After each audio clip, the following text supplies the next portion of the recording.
It is Friday. It is Stash Wars Live. Mike the Sig Slayer here, man. I'm hyped, man. I had to play that one, man. I love that animation. I love that beat. I am so hyped. Welcome to the Sig Slayer station, ladies and gentlemen of the Stash Land. We are here chilling. We have a jam-packed show. We are going to be talking about pretty much New York Comic Con all night in various facets. Want to shout out to all the cats that are already in Baltimore Comic Con. I wish I could have been there, but I couldn't shake New York and Baltimore. But big ups to all the heads that are out there in Baltimore right now. But New York was the first time I was actually there. The first time I actually been in the state of New York, and in fact, and so it was a great show. But we're gonna unpack that. I want everyone. Just want to check the comments. I want everyone to smash the like button as you get in. What up, DeCarlo? I can't wait to see. Oh yeah, man! I'm about to show you some heat, guys. As everyone saw in the thumbnail, the almighty Cheez-It box, right? The Cheez-It box. When you see the Sig Slayer with this, I'm not bringing snacks. I'm not a part of catering. Let's just put it that way. All right. So, but yeah, so we're gonna be unpacking that. I want you guys if you guys like what we do here on the Sig Slayer station, the interviews, Doug Mahnke animations, David Bear in the process, please make sure you are liking all the videos that you guys see and comment too, because we want to know what you guys think, and definitely let us know what you think in the chat tonight about what you guys been seeing so far on the Sig Slayer station, because we're interested. So definitely comment. We want to know what's going on. I'm going to make more announcements later on, but I got to get back to the subject at hand, and that is New York Comic Con, my first impressions, okay? And this was a bucket list show. I don't know. Let me know in the comments if you guys have a Comic Con that's like a bucket list, like a destination that you got to go to, okay? And so New York Comic Con was definitely that. As one of the big ones. Ken Lashley is in the house, the leg killer. Man, partially a reason why I was going is to see you. But I know you had other you had business to do. But man, Ken Lashley is in the house. Shout out to him. New York, that was my first time ever, guys. And I gotta say it lived up to its hype. But I want to bring it back a little bit and really talk about the scale of all of these shows. Because when I think about New York Comic Con, there's only two other shows that you can compare to, and that's San Diego Comic Con and MegaCon. Those are the three big dog shows. C2E2 was huge. Look at this guy, Lead Killer. Oh, man, Lead Killer, killing Lead, man. Oh, my God. The stuff you've been, I could talk to Ken all night, man. I'm glad you win, and man, please weigh in as well on some of this stuff, especially as a professional. The three big shows you got: San Diego, MegaCon, and New York Comic Con. Now, Baltimore, people are going to say Baltimore. People are going to say Heroes, right? Those are definitely huge shows, more comic centric. When I think about New York Comic Con, MegaCon, and I used to think C2E2, but let me know what y'all think about C2E2. Is there a big four? Is C2E2 should be in the mix? What is that fourth Comic Con that will make it like the United States, Rushmore of Comic Cons? But it's definitely New York, San Diego, and Mega. And I went to MegaCon this year, San Diego, and New York. So I went to the trifecta. So that's what I really want to talk about tonight, at least in the beginning. And that is, kind of comparing the three, right? And it's crazy because the show, like when you Sig Slay like we do on this level, it's really about the volume of people, the competition, right? Meaning the lines, and then the layout, which really kind of dictates how you access the lines, and just little nooks and crannies of the layout of the buildings kind of help. Sometimes it could get in your way. San Diego is New York. Okay, and then this is the leg. Okay, so Ken Lashley is in agreement with us tonight, guys. This is the 3. And I definitely agree with this. And so me going to New York for the first time, obviously there's a lot of people. There's a lot of people in New York. So, I mean, you could think that it's the actual Comic-Con that's made all that population. But from what people tell me, that's just the way it was in that area. It's every day. So I thought that was crazy, just the population density. But then once I got to the actual show, the building, the Javits Center, I actually thought it was laid out pretty well. And the one thing, if I'm comparing San Diego to New York, I would say New York has the edge on the layout because they have a dedicated artist alley, and then they have a dedicated con floor, and then they have a dedicated floor just for the panels, and then a dedicated area for the Hollywood signings. And everything was pretty organized amidst all the people, man. I mean, New York is like infested with human beings, man. It's crazy. That's the one thing that I thought about was just how infested with human beings New York was, man. And that's how it was in the show. But kudos to the organizers of New York Comic-Con. They had, in all that chaos, it was really organized. Of course, David Finch goes to New York and San Diego, but not MegaCon. And he is who I want to meet the most. Yeah, David Finch. He'll be at MegaCon one day. He'll be there because I know Essential Sequential. They have a big presence at MegaCon, so it's just a matter of time to claw. They all make their rounds and it has to fit their schedule. But back to New York, I really thought the layout was cool. I thought their badges. It had all of your whatever your exclusives was or whatever your reservations were. They had different terminology with New York as well. It's all in your badge. So I thought that was cool. I actually won a Todd McFarlane signing, and it was all on the badge. And then I had a one-piece panel. I didn't have to get a wristband or nothing for it. They just tapped your badge, and it told you everything that you had for the entire show on the badge. And I thought that was fantastic. And so I have to give the edge to New York Comic-Con in that sense, because really, I think the one thing about San Diego, I feel from a collector standpoint, it has the most competition. If you can get through San Diego and get what you want, you can go to any show anywhere and come out like gangbusters. Because I mean, I always say it's like Ocean's 11. It's like, you got to know somebody. You guys have to have secret handshakes. You got to get there early. Early bird don't always get the worm. A lot of times you got to be lucky, especially with those portal wristbands. You got to get, that's another edge I got to give New York.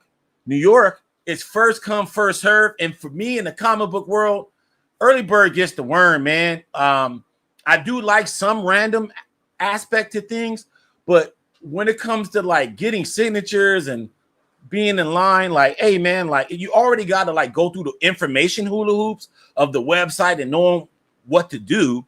So if you went through all of that, like, man, get the people, who got there first, the whatever it is that they get in a wristband or a ticket or whatever it is that's required for the signing. And so I really thought that New York had the edge on that. One of the things that New York and San Diego had in common is they had the publisher booths.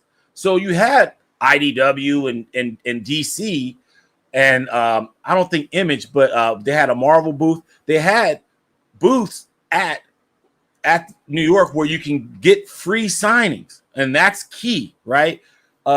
San Diego is a big show that offers a lot of free opportunities to meet the talent, and so most of these other shows don't have that, and that's I think the big difference between San Diego and New York, which to me is why the Leg Killer says 1 and 1A. It's the overall experience, it's just a different experience, but along with you could get some free stuff. Whereas if you go to any other show, Baltimore Heroes or whatever, it's either whatever their reps, whatever the price the reps are doing or asking for, or whatever, you know, the individual artist is asking for. And so it's really about that.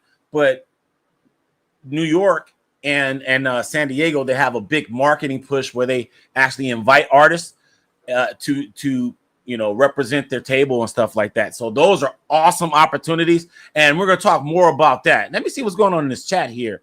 Let me rewind real quick. Yeah, from a pro perspective, SD is good, but it's a bit comic light. New York Comic Con is so balanced, like 3 different shows. Exactly. Like I have to agree that it's just organized so much better. I mean, the same amount of people. I mean, it can be argued that San Diego has more of everything, as for more talent, more all of that, but it's just so chaotic, and you don't know where everything is at. It's really complex. New York, it's like the Leg Killer said, man, 3 different shows. The badge system is really cool. Yeah, 100%. I get all my art and signatures at New York Comic Con. The creators are all there with short lines. I gotta agree, and that's why, you know, there's a term Shaquille O'Neal says when he do, you know, on the inside the NBA, he says barbecue chicken, meaning that something's real easy, is light work, and that's how I felt New York was for me. It was light work. It was very easy because it was organized, and because I went through this, you know, 20 times gravity training, being at San Diego for 20 years. You know, you do San Diego for 20 years, you're prepared for anything. And so when I got to put it this way, let's talk about it from this standpoint. On Thursday night, the first morning of on Thursday morning, the first day of New York Comic Con, I decided to do the show on hard mode, meaning I wasn't going to wake up as early as I possibly can to get my wristbands and stuff, because I was really targeting Jorge Jimenez and Timu Mori. I don't know if I pronounced his first name, but Mori, he's never in the States, and he never goes to the West Coast. So I was really excited to get wristbands, but I wanted to test to see how hard it was so I can actually give my report to you guys tonight. And so I left the hotel. I woke up at 7, got a bagel. So I got in line for the show like around like 7:45, something like that, maybe even 7:50, something like that. And I still got wristbands for Jorge Jimenez in the DC booth. And so San Diego, Thursday, Friday, those days, Saturday, Sunday, man, you got to be there. Like, it's no telling what time you have to be there to get the Todd McFarlane first come, first serve. DC does things a little differently in San Diego than they do in New York. DC, you got to enter a portal, and then they randomly select people, and then they notify you via email, and then you redeem that on site. So once again, I give New York the edge on the organization because everybody got their SIGs at the respective booths, and it was first come, first serve. So I don't really think you needed, you know, all that technology. Although I did like the badge technology. Okay, places to eat. I had the best Thai food ever in my life, and I'm a Thai food like aficionado. Like, I love Thai food. I just like to be able to customize my stuff, and you know, Thai spots in LA, you know, they hook me up. So right around the corner, like the Leg Killer is saying, right around the corner from my hotel, I had the best Thai food I've ever had in my life. They had these spicy udon noodles that were just crazy. They were insane. And that was my last night there. And everything was so crowded, and we just went in there, and we had like a 10-minute wait, and it was like the best time of the whole weekend for us. So yeah, you absolutely right. I had a great time in New York. I give New York Comic Con an A+. I have no complaints. I think I even batted 100. There was about 3 people that canceled. Olivier Coipel, somebody I haven't met before. So he was someone that I wanted to meet. And I think Clay Mann, if I'm not mistaken, he wasn't there as well. But otherwise, everybody else that was there, like it was like no problem. And so, you know, I would say San Diego's a little bit more unpredictable. And so I have to say this year, going to all three, MegaCon, New York, and San Diego, I have to say that New York was the best experience I had. Now, MegaCon, I haven't talked enough about MegaCon. Now, MegaCon is almost as big as New York and San Diego, but it's very I feel like it's like Costco for, you know, vendors. You know what I mean? Like that's where cats on the Southeast and the East Coast can load up on SIGs that they can flip on eBay or whatever. So like I don't get that cultural feeling there. Like everything's all rush. Like I've had bad experiences, like 2 consecutive years in Baltimore and not Baltimore, MegaCon, even though I've had great times. But I'm just saying that the kind of the undercurrent is I felt like I was working with a bunch of merchants versus, you know, collectors. Whereas I felt like, you know, Baltimore, even San Diego, because a lot of those free signings, you can't bring a witness. You can't just right there, raw books. You can't, you know, you can't do all that, you know, extra stuff. So I think I find myself running into more collectors versus when I'm at MegaCons, like I'll see dudes in line with, you know, 10 copies of the same book and, you know, all this stuff. And it's cool, you know, but it's a different aura, you know, of an experience for me once I'm there. Store number 1. Yeah, man. I want to meet him, man. I definitely want to meet him. 4 Rhymes. I just walked up. Yes, man. I want to, man. I think the most books I had for New York was for Coipel because I'm a big Batman fan, and he did like a 13 issue variant cover run. He was like the B cover for like almost like 6 months or something like that. So I've been waiting to meet him. And so, you know, but it gives me a chance to see him somewhere else. So and that's the whole point. What's the other show, guys? Recommend another show. So I want to go to like some of the Northwest shows like Rose City. I want to go to Phoenix Fan Fusion, but those are kind of easier shows. But these East Coast shows, I hear a lot about Heroes, so I want to go there. People talked about OAX, which is a new art show, where it's not really comics, but it's comic art, and I kind of dabble in that, as you guys can see. And then Terrificon. So like I haven't been to those shows, so I think those are kind of the next batch of shows that I would want to go to as a fan and experience. New York, I have to say, I give it an A+. They had a great list. Even a lot of the cats that I see on the West Coast, they were there, plus people that don't really go to the West Coast. So you still, if you missed out on some of the people at San Diego, they were in New York, plus cats that were not in San Diego. So I can't recommend enough to go to New York. If you haven't been to New York Comic-Con, I will say that New York Comic-Con is a fun show. Friday, I didn't spend a dime on signatures. I just did all of the vendor, the exhibits, you know, from the publishers' booths and stuff like that. I just did that the whole day, and then, you know, maybe one free signature here, one free signature there.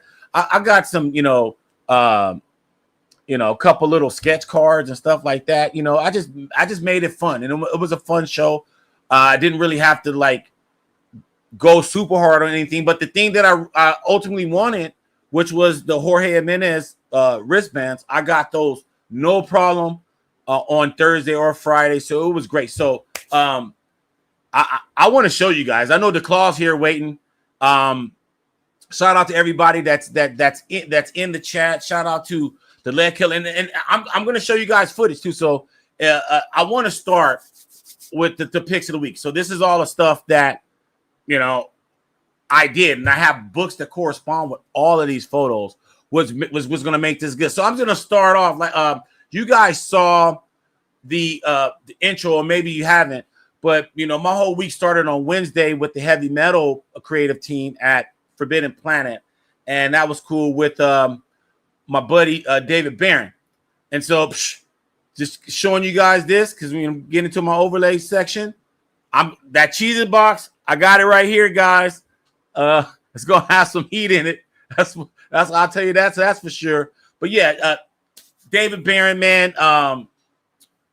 1/3 of the content that you will find on this channel, prolific color artist. I think the main color artist for Doug Mahnke, but he does a lot of stuff. He mentioned that he's working on a Skybound project right now, and it's he can't say what it is, but it's a well-known property, and people are going to be excited about the artist he's working with the Energon universe, which is a growing universe. So that was one of the big things that he unveiled in the interview that I had with him during the week, which you can also see here on the Sig Slayer station. I have a kind of like a part one of this, but my boy David Barron, I can't speak highly of him enough. He's been such a positive influence here on the channel, and yeah, man, he was signing books galore, doing all kind of sketches. Man, his table was real crazy. And then so he did this for me. I had this book, and this is the Absolute Batman number 11. I was trying to get Clayman, he wasn't there, but you got the Bat Bane there. So this was like one of the first things I got signed this week. Cool little remark by David Barron. He colored the cover along with Chris Burnham. And then next, all right, so this right here, guys, this was fun. Seeing the Sultan of Shade, Allison Clare, is always fun. And as you can see, he's signing, as well as Scott Williams. They're signing that Burbank Batman. And then, they're signing a slew of other things here. It was good running into these guys.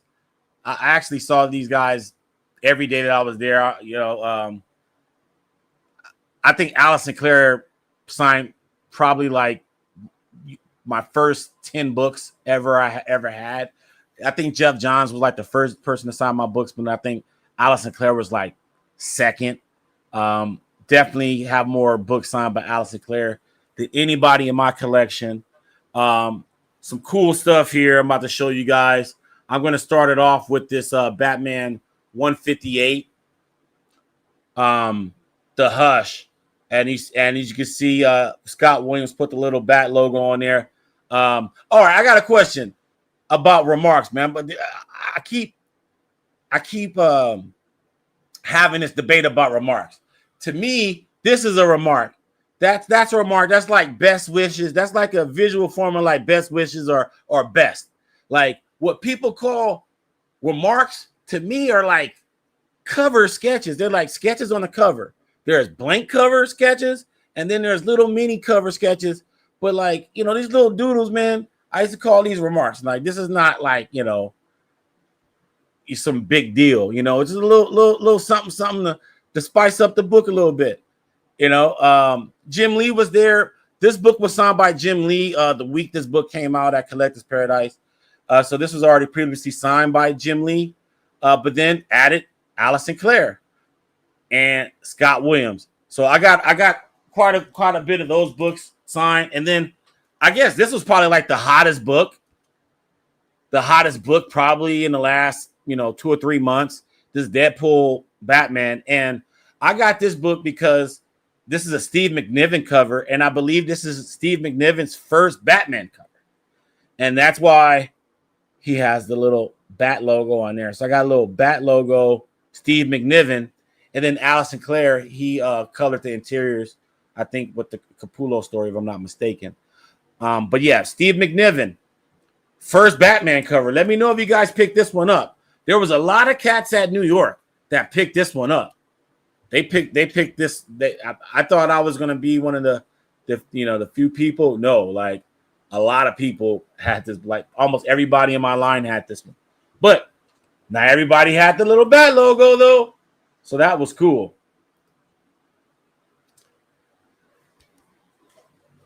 I have a Wonder Woman 36 signed by David Finch, and he did a remark on the cover with Wonder Woman's face, like a remark. Okay, a remark. Yeah, QUE. I am REMARK. You know what I mean? Those are the the QUEs. When you start using that QUEs, that's when it starts looking like a sketch. Yeah. Yeah. Oh yeah. You write about OAX. Yeah. Oh yeah. That's like the art. That's a whole different like hobby to me. That's a whole different beast. But the comics. Like I said, Steve McNiven, this is history, man. All Wolverine and Batman on the cover, done by Steve McNiven. You get stuff like that. And since we're in a Bat logo mood, I think I showed you 3 consecutive Bat logos. Look at that. That's 1 Bat logo. Damn. 2 Bat logos. I'm getting hot. And then this is another Bat logo. It was previously signed, done by Chip Zdarsky, but then I added Scott Williams, Alice Sinclair, and then there goes Mori right there, Timu Mori. So this is the first of many I'm going to show you signed by him. I'm telling you, there's a lot of people that were getting Gabriel Delados and Jorge Jimenez on the Batman #1. That variant, they were getting just those 2 double signed, and they weren't getting this third guy. He was involved. But he wasn't at Comic Sketch Art. He was only at the DC booth. So this dude's signature right here, if you got this triple sign, you're one of the few people, especially on the Batman #1s. But I got this. I'm going to get Jim Lee on this another time. But that's the only signature left on there that I need to get. As well as this Absolute Batman variant. People like the foils. I like foils. I have bad luck with foils. So I'll get the regular. I like the regular thing, man. To me, and the colors pop better with this. Now, there's certain covers that are made for foils, and those look good. But just making any old cover foil to me, I don't. It's not my cup of tea. But this here, I added. There we go. Scott Williams and Alice Sinclair on this. Let me know if you guys got this signed. Absolute Batman #1, the Jim Lee cover. Any one of them. There's like 3 or 4 of them. And then they signed this. Oh, hold on. Wait a minute. That's not the one. They signed this. This one right here. So we added Scott Williams and Alice Sinclair to it. And I have one more signature to get on this one. This Burbank Batman. I don't know if you guys know about this one. You got to pretty much harass people online to win one of these things. And yeah, this was my first win. And then while I was in New York, this one came in the mail. So I have 2 of them now, which is really rare. But stay tuned on this one. I'm gonna make an announcement on this one. But and this one is nice. So this is all a part of my New York experience. As soon as I got home, this was at my door. So I got this one signed in New York. So I need Richard Starkings on this one. And then this one's getting put to bed. And then there's this one here. This one's right here is good luck charm is what I'm calling it. And then okay, guys, to me, this made my show. These next group of guys right here, Jorge Jimenez and Timu Mori. And like the next batch of books I'm going to show are these guys, because I got most of them signed by Jorge Jimenez like at other shows. So it's mostly Maury on this one. And he was on Batman before Jorge Jimenez. And he's been on Batman, pretty much consistent color artist on Batman this whole time. So he's colored over Tony Daniel, Jorge Jimenez, Guillaume March, and I'm probably missing a couple others. And so he's the main Batman color artist for the last 5-6 years now. And Jorge Jimenez has been the penciler for almost as long. And you are not going to see Timu Mori. You'll probably only see him at San Diego or New York. And he hasn't been to San Diego yet. Jorge Jimenez started popping up.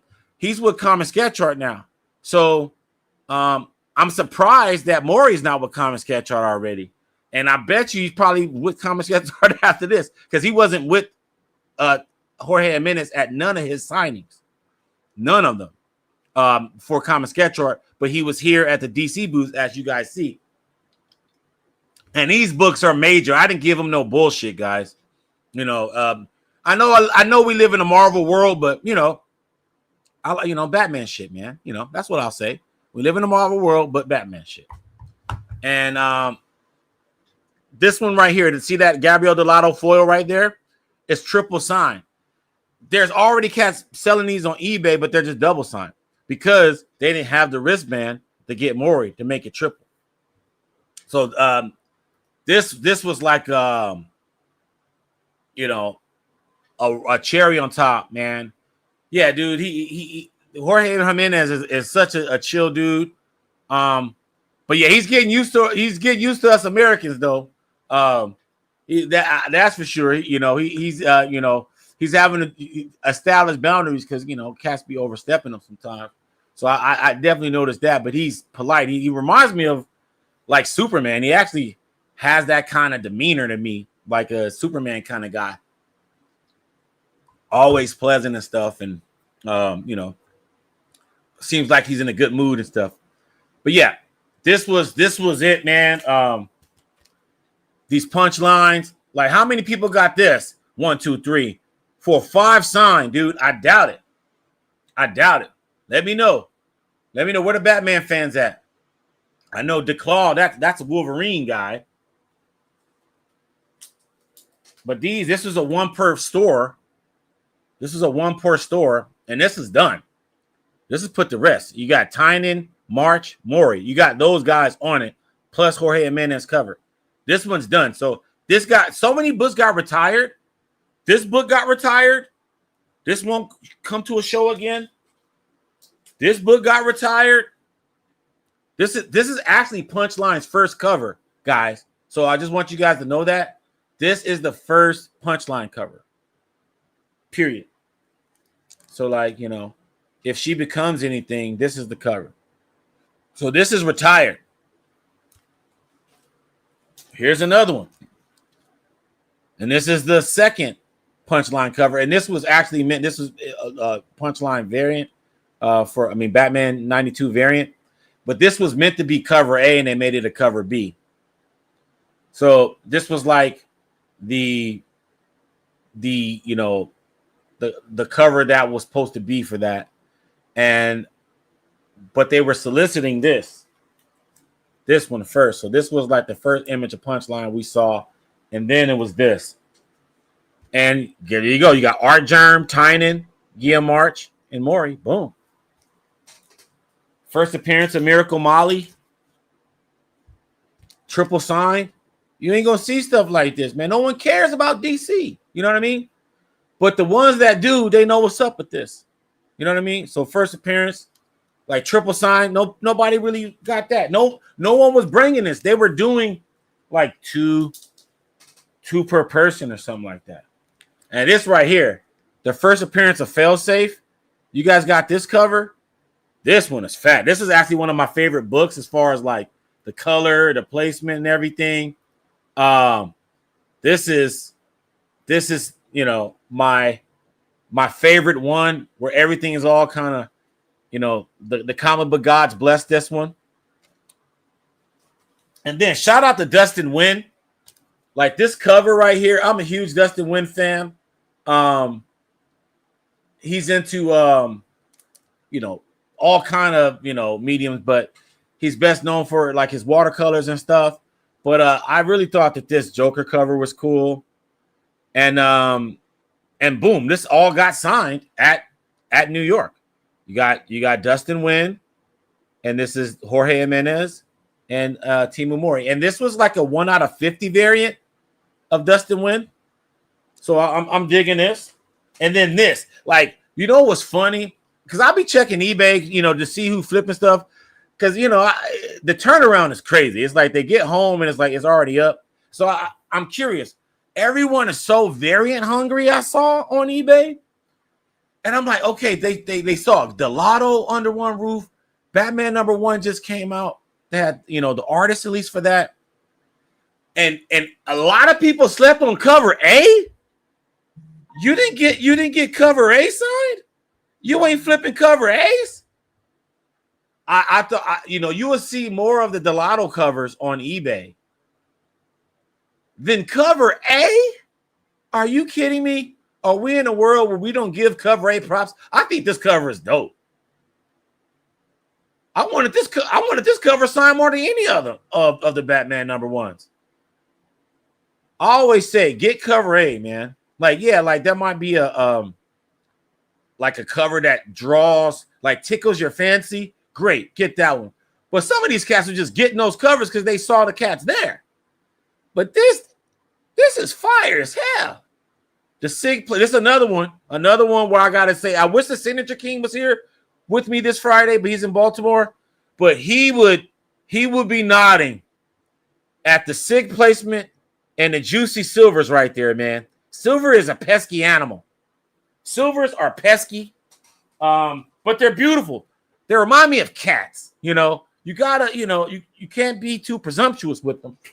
You gotta test them all the time, but you want them because they contrast so well. Like now, some people might be like, "Oh, you know what? I would use a white marker on this," and you know what? The white marker would be cool. You got the white up there, but then I'm paranoid, man, because that white marker is gonna dry. It's gonna take a long time to dry. Silver gives you that effect, but it dry quicker, man. When you want to go, you don't want to be babysitting markers. Now, if you got one hot book and you want to get sexy with the I forgot what they're called, markers, mocha markers or whatever. You want to get sexy with them on one, cool. But you got more than two, watch out. Watch out. That's all I gotta say, man. Watch out. Time of variance. I'm doing yes. DC, man, dude, man, I gotta say, man, paint markers are great, but you gotta watch out. That's all I gotta say. I saw a documentary where Bruce Campbell was talking about that. He was like, let that dry till like tomorrow. But I love them. I love them. You gotta let them dry. If you Sig Slayer and you got like a career like Ken Lashley, and you haven't seen you never met Ken Lashley before, and you got a whole stack of just his whole career, man, 30-some years. You don't want all those joints paint markers, trust me, because then you like, oh my God, or you creating a traffic jam in the line because you ain't leaving that spot until all of them are dry. So yeah, I'm like I said, like if you're gonna use the paint markers, get it on like a Grail, something that you could babysit and and just look at and put on a pillow for a while.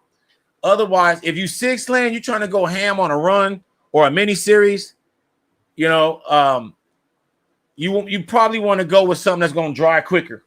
And I'm still on Jorge Jimenez and Timu Mori. Like I said, this made my show, guys. And this is kind of a nod to what he was doing with that punchline joint with the character design. And this is actually a wraparound cover where it has more aspects of Batman's uniform on it. But this is what I'm talking about, man. Hey, my thing is, if I'm getting books every Wednesday, right, and I go to a show Those are the first fucking books I'm getting signed. I'm not buying no other books because I'm buying, you know, these books to get them signed.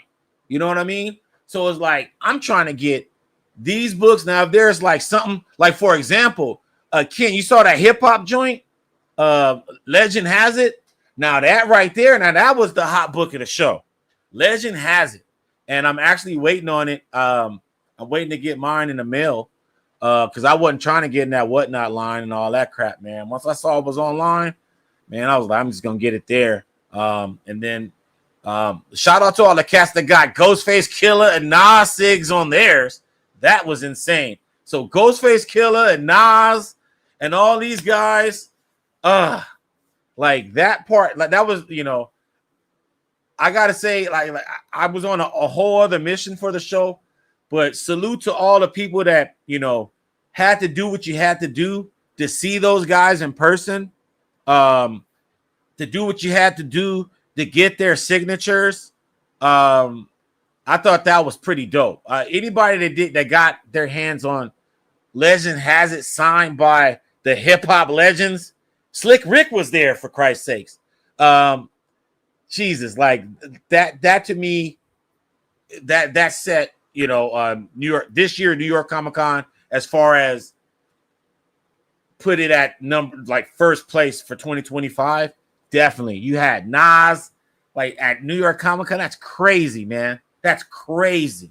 So I got my copy, Legend Has It, but I got it straight from Mass Appeal, which is cool because they're the ones who actually, you know, made the book and stuff. But yeah, I had to get that. To me, that was the comic of the show. Like you had to get that one. I'm talking about even if you wasn't a hip hop head per se, cats was trying to get that book. So that was the comic of the show, especially the black and white sketch variant. People were really trying to get that one. That was on the show. And then moving along to who else we have here. Oh, and then here's Jorge doing a remark. Now, this is a remark QUE. And I'm showing this one because it's a remark QUE. Because I think this was like $200. Now, like to me, if I'm gonna pay that much, I don't want it on a gold Sharpie or something like that. But who knows, like what that surface is or whatever. I just think like to me, those type of Sharpie remarks and you're paying like $200, it's not worth it to me.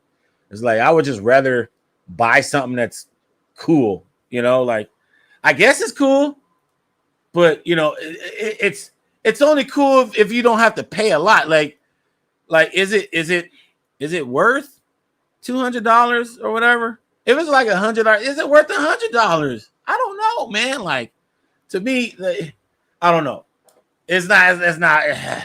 That's what I'll say. But it's cool. It's cool. I would definitely want it. I would definitely want that. I would definitely want that remark QUE on my joint. But I just I don't know. Like he's expensive as far as what you get, and I don't know if I would want to pay that much. You know, if I'm gonna pay like $200 something, I would want to like save up, pay $200 more and get something cool, like, you know, something sizey, you know, something, you know, on a piece of paper that's bigger. But anyway, that's just my philosophy. But I had to show that because people don't get a chance to see Jorge in his element, and so that's what that's all about. But then Mike Harthon, you know, so these are what I call remarks RK. You know, these are RKs, okay? Remark RKs at the end. And these are just little freebie little things, man. And they don't mean no harm. They're not trying to be Picasso. You know what I mean? They're just little freebies, you know? Finch was 150 for a mark. But now, yeah, like he's 250. Yeah, and his are cool though. Like his is like a head, and he'll do like the whiteout, and then he'll ink it, and it'll look like a dope head, you know. And it might have a little perspective on it. It depends on what you ask. But what Mike Harthon's doing right here, man, he's just like, yo, dude, I saw Chip did that. I'm gonna do this. Like I didn't even ask for this. He just did it. You know what I mean? It was, and to me, that's what's fun about the show. It's like just having fun, you know, getting to know these artists, you know, talking about the books, figuring out what they're working on now, or whatever, what they're promoting now. Like, to me, that's what it's all about: meeting other collectors and enjoying the show. The other thing that I say that's cool about New York is, man, you have places to sit down. Like, man, you know, I sat down right there on the floor against a wall in Artist Alley and put books away, and you know, I wasn't in no one's way. There's people sitting down on the floor in a corner eating, you know, and then get up and then go to Artist Alley. I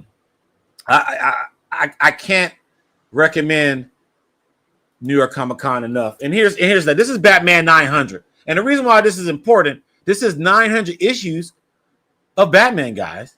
You know what I mean? Like, so when the next time we're going to go, so Batman 1000 is probably going to happen in another like 5-6 years, man. And so, just so you know what this project is for, though. So this is a project. So I have Batman 200 to 900 signed, not like in consecutive order, but the century marks.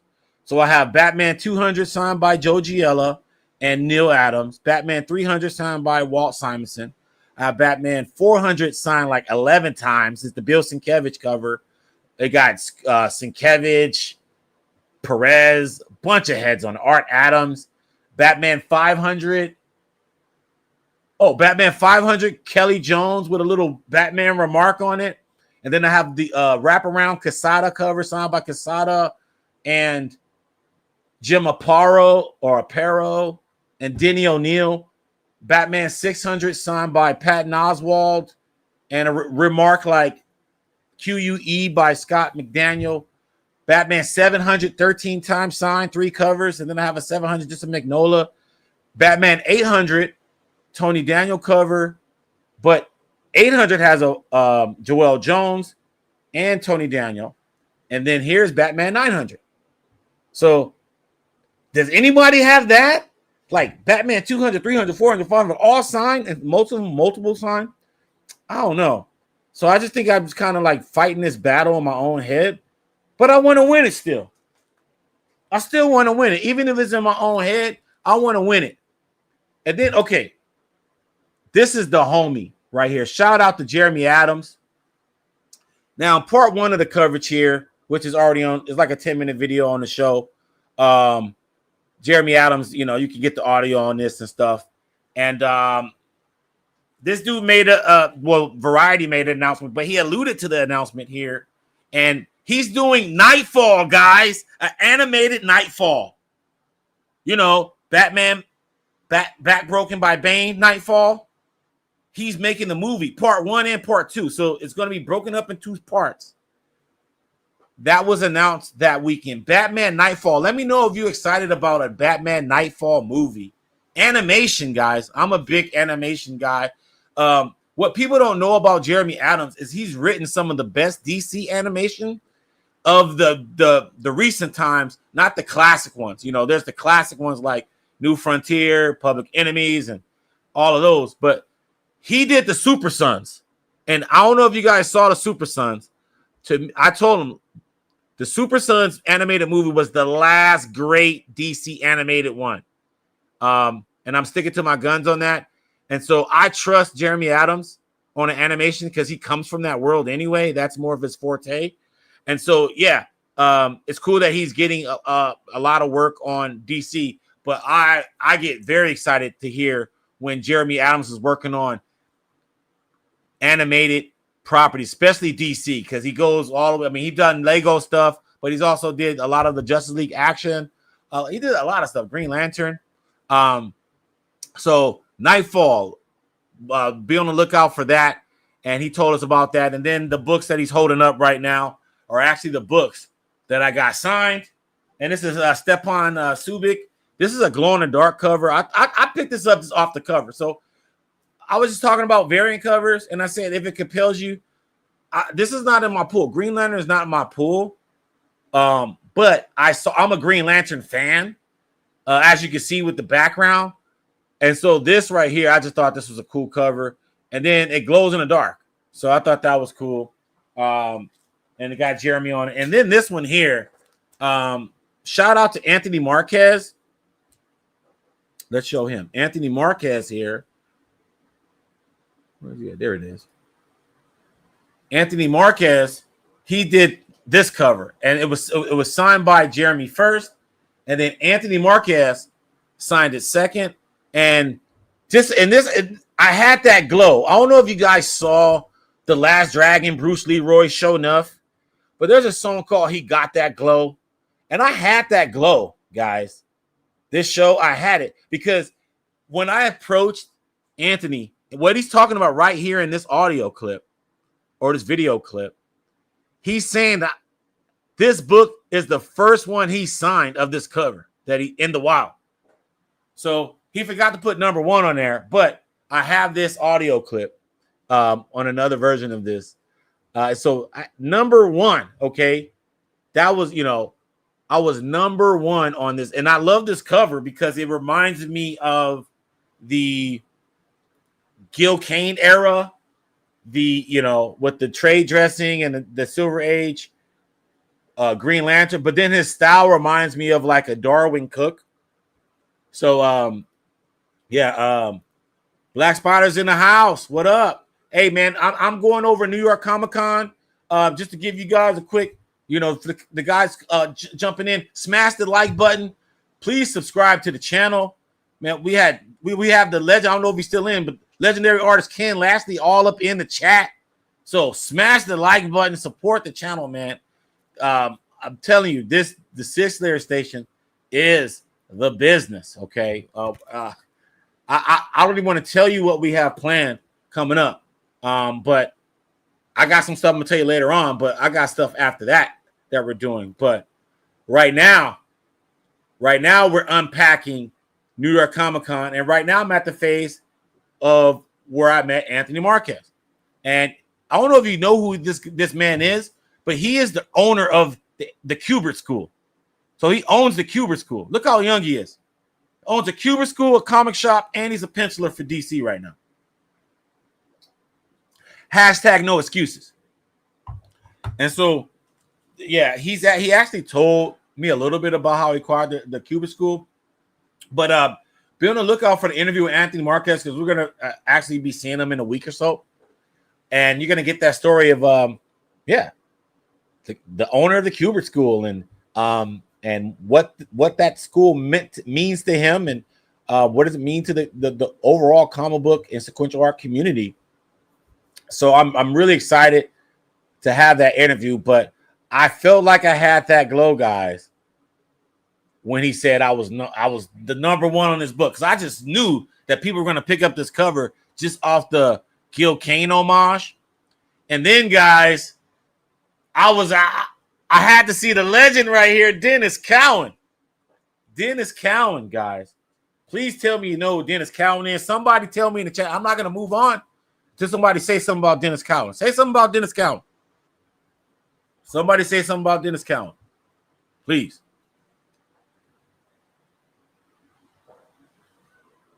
And then I will explain what this dude's signing, because he's signing a piece of history right here. So you guys don't know who Dennis Cowan is? Oh, wow. One of the founders of Milestone, amongst many other things. I mean, was a long-time DC artist before that. And this book right here, I want to say is 1983, 1984. But this book right there, as a Batman fan, and I'm actually giving this book to the homie Big Phil. Shout out to Big Phil. But I thought about him because he's Marvel guy, and I wanted him to get some DC stuff in his collections in black exhibit. Now this here is the first Batman issue where it's actually drawn by 2 black artists in it. The cover artist is Dennis Cowan, and this is the first Batman cover that was drawn by a black man ever. And this is it here. And then Trevor Von Eden did the backup story. And then the issue before that is Trevor Von Eden's. That's the first ever Batman issue that was ever drawn by a black person. That was Batman 341. This is Batman 342. And so I got that signed because I wanted to give that the big feel. Because I'm like, yo, you gotta have some DC shit in your collection, man. And this is big. This is Batman, This is Batman history. And no one talks about this shit. I had to tell Dennis Cowan right there. He didn't even know. Man, this stuff is crazy. So you gotta celebrate. You gotta celebrate the OGs when they're here, man. If they did some stuff that was monumental, let them know. If they created this character for the first time, or did that or whatever, let them know. They might not even know, because it was probably so long ago. But this here, this Batman 342, that in my book, in my world, that's a key Batman book. I recommend everybody get that one. And then this guy's line, this is probably the line I was in the longest. It was like a freaking DMV line. And that's Nick Dragotta. Nick Dragotta. Is it Nick Dragotta or is it Nick Dragotta? I don't know. But I was in this dude's line for over an hour, met a lot of cool people in line. But I had to be in line at least one time for a long time to know what that was like.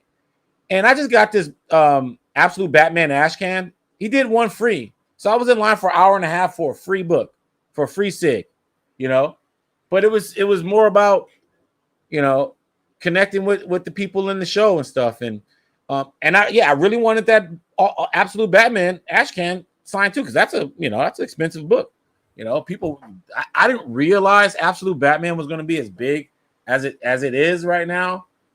But shit, man, when you have the book, I'm happy. You can be happy as hell. Like, oh my God, it's a hit book, and you got the ash can and you got number one already signed. Like that's when you feel good that you put in the legwork before people really hopped on the bandwagon. And so we were able to snag signed copies at Third Eye the week Absolute came out. So never had to get into the Snyder line or any of that stuff at any of these shows for Absolute Batman, So that was cool. But this ash can, though, I had to do that. And I'll get in Snyder line for something one day.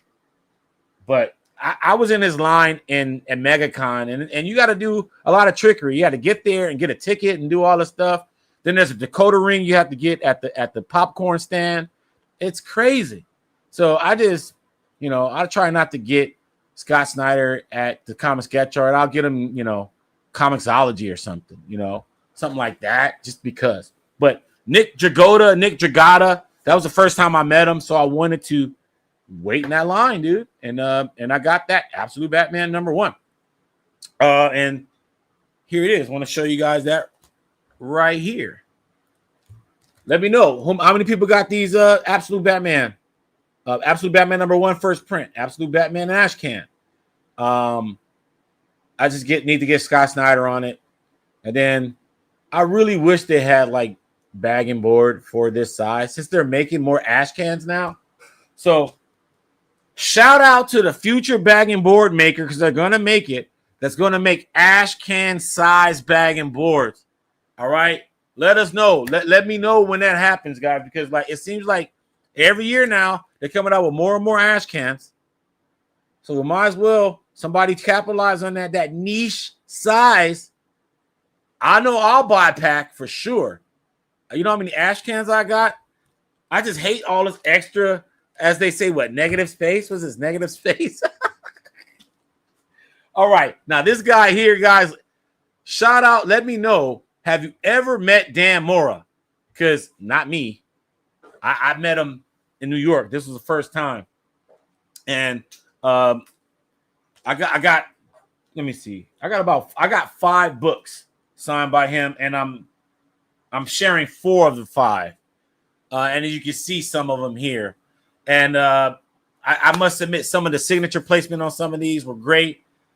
I wasn't too crazy about the gold on some of them, but the gold on the others, it worked on half and it didn't work on the others, but they weren't fadey, so I can't complain. So they're nice.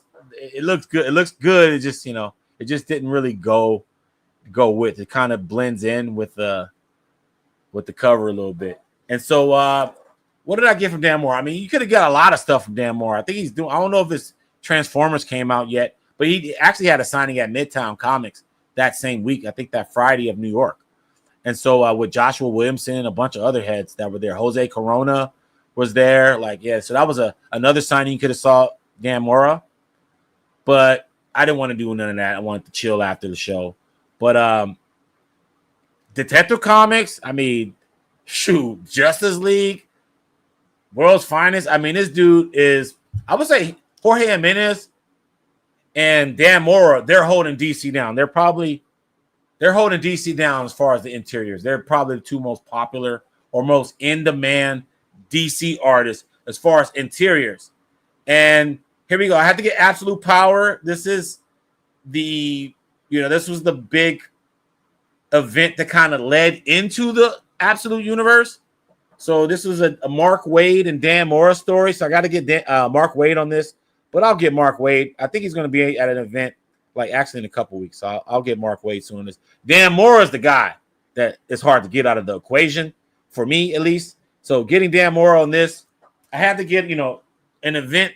And then I got him on Absolute Power number 4. Now, I just want to give you guys a heads up.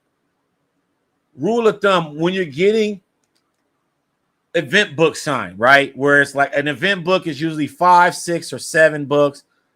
Sometimes it's a maxi series like 12, but usually it's between 5 and 7 issues.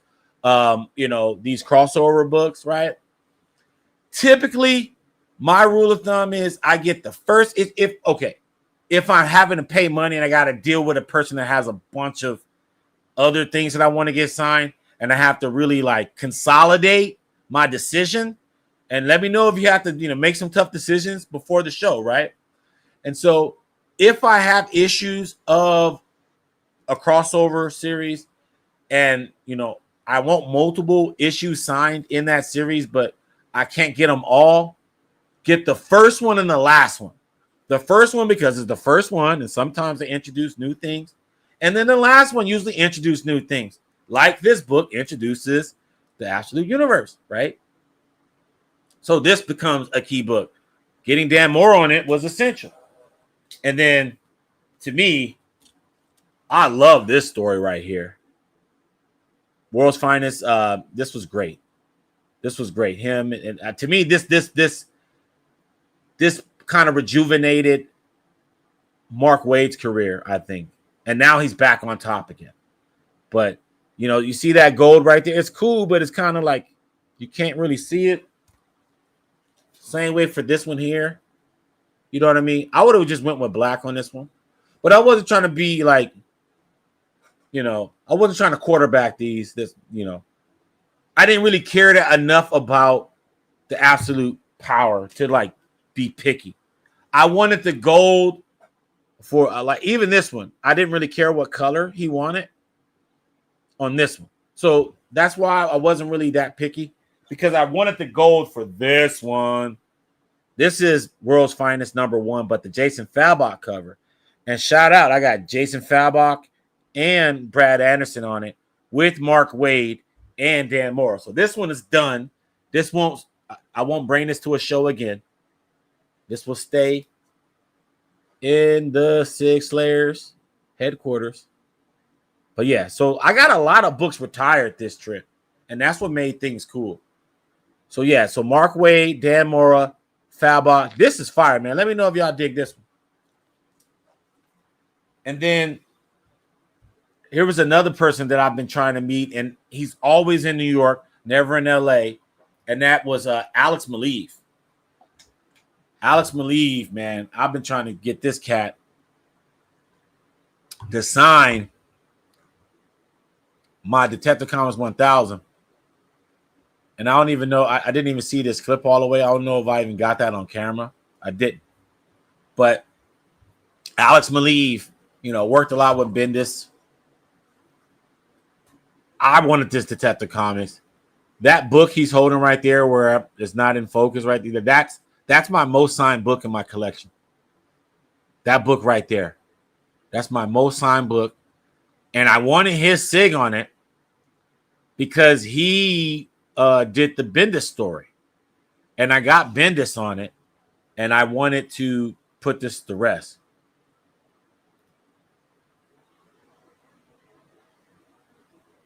Okay, so what online comic? Okay, chat. Yeah, at an impasse. I know cats. Are you kind of like you live in like an area where there's no real like comic spot where it's more reliable to get something from online? I know a lot of people that does the Midtown, but I don't know what's the best one. Midtown has a deep selection where you can get pretty much anything. I know a lot of people that use Midtown, but I can't say it has the best pull list because I don't use it. But I think Third Eye you can get online too. But I know for sure Midtown, they have a deep selection because when you get those 1 out of 1,000 variants, only so many vendors will even be, eligible for a 1 out of 1,000 variant. You know how many fucking copies is 1,000 copies of a random book? So Midtown, they do have a deep stock. So I do know that because when they're carrying 1 out of 1,000 variants, that's a lot. That's a lot. The average shop don't buy 1,000 copies of anything. So, if that means anything for you, that's what I know about that. But yeah, Alex Maleev, I got to show you guys this because, these are books that I always wanted signed.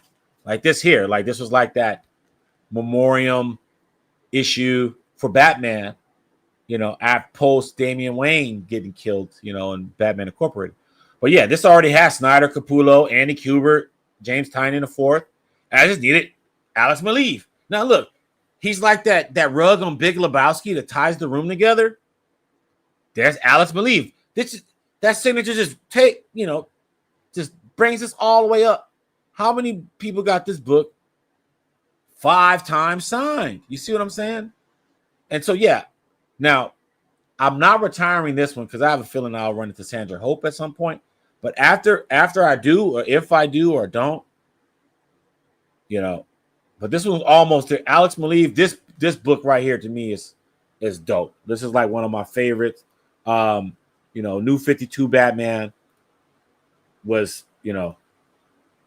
one of the highlights of the New 52, and enduring highlights, I would say. And then this right here, guys. This is crazy. This book signed 28 times. 28 times signed. Now, this book is retired. I retired it. Now, so many signatures are on this. But Alex Maleev, he found the spot in that white, and I think that was pimp. I think that was dope. He found a nice little parking spot right there, and that white pops out. It really does. But let me see if I can read these signatures for you real quick. So Amanda Connor, Kelly Jones, Jim Lee, Joelle Jones, Scott Snyder, Greg Capullo, Dan DiDio, Neil Adams, Peter Tomasi, Jason Fabok, Allison Clare, Scott Williams, David Barron, James Tynion IV, Alex Maleev, Dustin Wynn, Becky Cloonan, Tom King, Tony Daniel, Kevin Smith, Doug Mahnke, Brian Michael Bendis. Did I miss anybody? Oh, Christopher Priest, Jonathan Galapian, Steve Epting. Did I say David Barron already? Oh, Alvaro Martinez Bueno. Brad Anderson. Whew, that's fire, guys. Yeah. This one here. And this was signed. What I love about this, guys, This book was signed the day it came out. So the Wednesday, whenever Detective Comics 1000 came out, David Barron was at a signing. And so he was the first Sig on this. And then 27 Sigs later. And Malieve is the last one right there. So yeah, this one's dope. Let me know what y'all think about this one. This was going on. Do you guys got any books like this in y'all collection? And then I got to give you guys a signature update, guys. Price guide update. Okay, so we talked about tier 1, right? Tier 1. Tier 0, I don't even want to put that up just because that's like, if you're $5, you're doing God's work. If you do any free, you're doing God's work. Otherwise, $10 is kind of the standard these days. $10 to $15, that's the range. In other words, come in the convention with these expectations. If they're below these, consider yourself fortunate. Okay. And so Scott Snyder is $10, but you got to get a Dakota ring from the popcorn stand. And then you have to go 3 stores down and then talk to the leprechaun to do it in the leprechaun cosplay and get your ticket. And then you have to go back upstairs and get your wristband at the Scott Snyder booth 3 hours later. It's almost like that. It's not quite like that, but it's almost like that, dude. It's $10, but you gotta like do some shit for $10. Not nothing sleazy, but you gotta do some shit, man. And then that line is long as hell. It's just not worth it. That's all. But Libra Mayho does 2 for free, and then 10, and then Tom King is 10, right? So all that has been the same. Now here's some updates. All right, Quesada still 40. He was there, but Gabriel Delato. Okay, so last time he was in the States was in MegaCon. He was $30 a signature in February. Comes back, comes to New York. Now he's $40 a signature. Okay, so Gabriel Delato, guys, is $40. I think I have a banner up for that. I want you guys to know. Okay. His line was bananas. Why was it bananas? I feel like I'm all for people getting remarks, getting art. I just think that there should be a line. If they're signing, there should be a signing line. Or if there's people in line just for signatures, then you prioritize them and get them out the way. And then you continue on with the remarks or whatever. You don't hold people hostage that got one book and there's like all these remarks, you know? And so the line moves slow as hell. And I just think that that's such a waste of people's time. I'm all for people getting their remarks. I'm all for people getting their art. But a signature takes seconds. Get those guys out of the line. And then if it's all motherfuckers in line for art, so be it. Okay? But or just do a remark line for this amount of time or a signature line for this amount of time. And then everybody's happy, man. But like waiting in line for hours and you got all these dudes getting all these remarks. And I just want to be honest, they're not even dope. The Delato remarks were not that hot. Newsflash. Great artist. But like to me, give remarks from cats that give dope remarks. There's artists that give dope remarks. Maria Wolf gives you a sick-ass remark. Get one from her. Don't get no lousy-ass Sharpie remark for $300. This dude was charging $300, Gabriel Delato, for remarks. $300 for Sharpie little squiggles. To me, it was crazy. And speaking of the devil, Gabriel Delato, shout out to the left-handed assassin, lefties. So yeah, I must admit I got 2 Gabriel Delatos.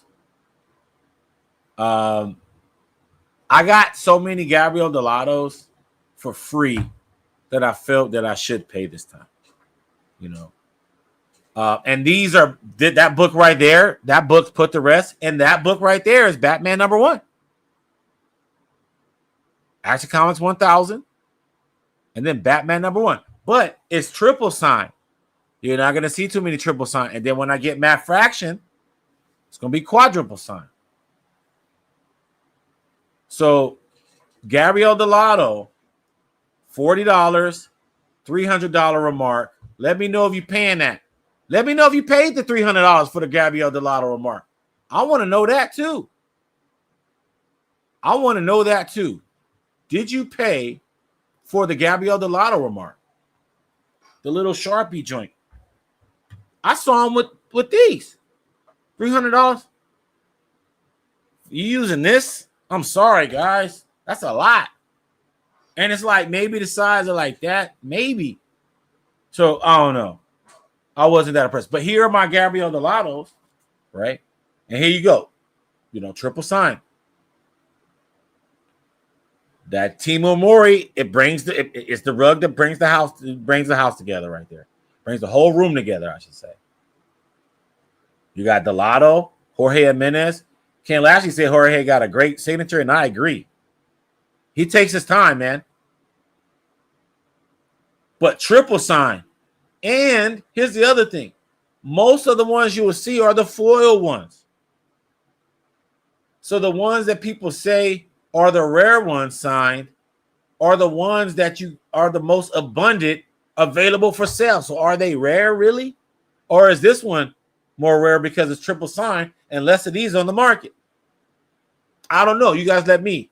It's not that I'm selling this or anything, but I just think about stuff like that. I want some stuff that not everybody has, but people know about. You don't want to be so obscure where it's not in people's psyche, but you don't want everybody to be all on his nuts either. You know what I mean? You gotta have your own little lane. And so I didn't want to get. I found it insulting that they were charging for this same cover, and they just made it black and white. But it wasn't like art. It was just they made it black and white because this is a painting. So he didn't do another version that was black and white. It was this, and then they just photoshopped it black and white. I thought that was lame. It would have been cool if it was another cover. If it was another cover, I would have got it. But instead, I opted to get this. I'm like, dude, once again, I bought this at a comic book shop. If I go to a Comic-Con, I'm going to start with the books that I've been spending my money on Wednesdays to get signed before books that I buy at the show. And this is case in point right here.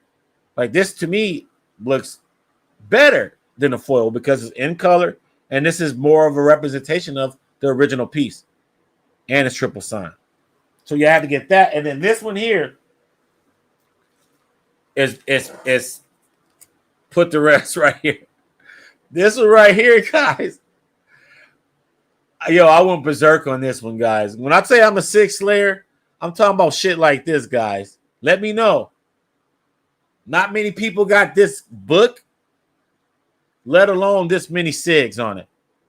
And so getting Gabriel Delato as the last signature on this to put this to rest, I thought was cool. I thought that was mad cool. And then here we go. Let's see if I can read these signatures. All right. So Raphael Albuquerque, John Romita Jr., Marv Wolfman, Brian Michael Bendis, Paul Dini, Brad Meltzer, Gabriel Delato, Dan Jurgens, Jim Lee, Jose Luis Garcia Lopez, Peter Tomasi, Louise Simonson, Walt Simonson, Laura Martin, Scott Williams, Allison Clare, Patrick Gleason, Jeff Johns, Norm Ratman, Scott Snyder, John Cassaday. I'm knocking stuff down. John Cassaday, Kevin Nolan. Woo. I think that's it. I think that's it. Anybody else I can see? Oh, Tom King. I think that's it right there. But so this one here, guys, Sig Slayer put this to rest. So I'm glad I went to New York. I wanted to get DeCarlo on this. I didn't know when I was going to get Gabriel DeCarlo on this, but I had to because I'm like, yo, like this, I've been getting this book signed since 2018, guys. So it's time to put this to rest. Every time you bring a book out, you risk it becoming a bastard at some point. Somebody dinging it, a dry ass marker, somebody writing over somebody's name, anything like that. So I didn't want to risk it anymore. I didn't want to try to find like this is good enough. I got Gabrielle on there, and that's good. So now, and guys, let me know what y'all think about what I've been showing y'all. Are you guys Batman fans? Were you guys expecting more Marvel? What's up? Because I'm curious. Did you guys go? I'm really curious about you know, so I went 6 mostly, and then hold on, and I'll show that later. I do have that. I'll show that later. But then the main event here, guys.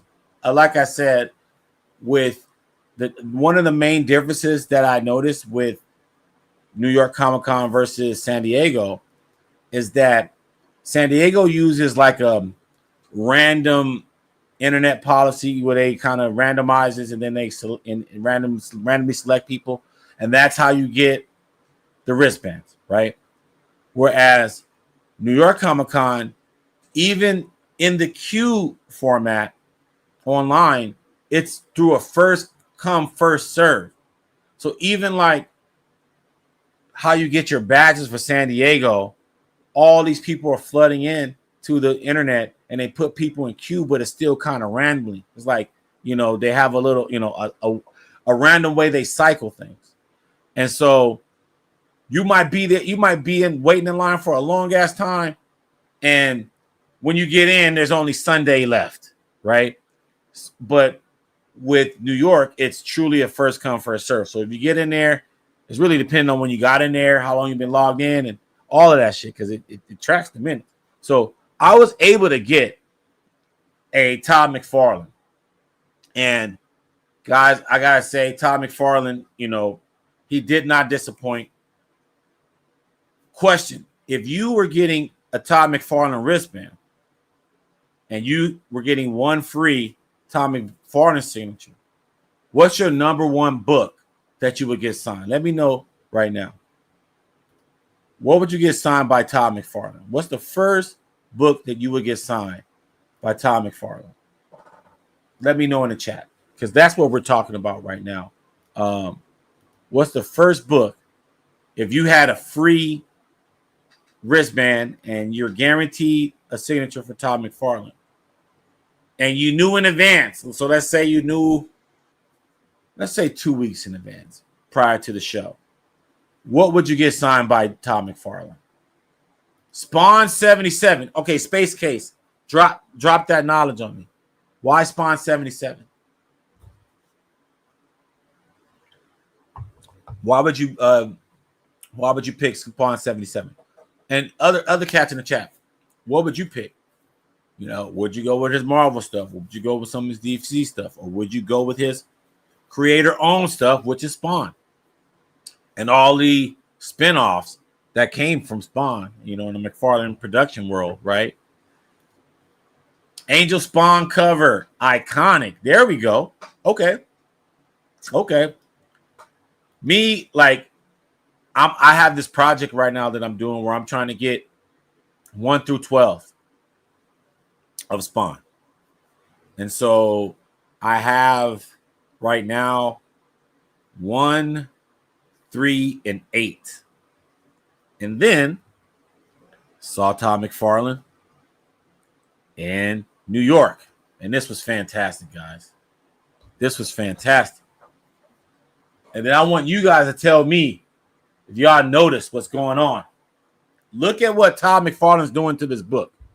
It hasn't been done before. And let me know this, if you guys know the significance of the book that Todd McFarlane is signing right now.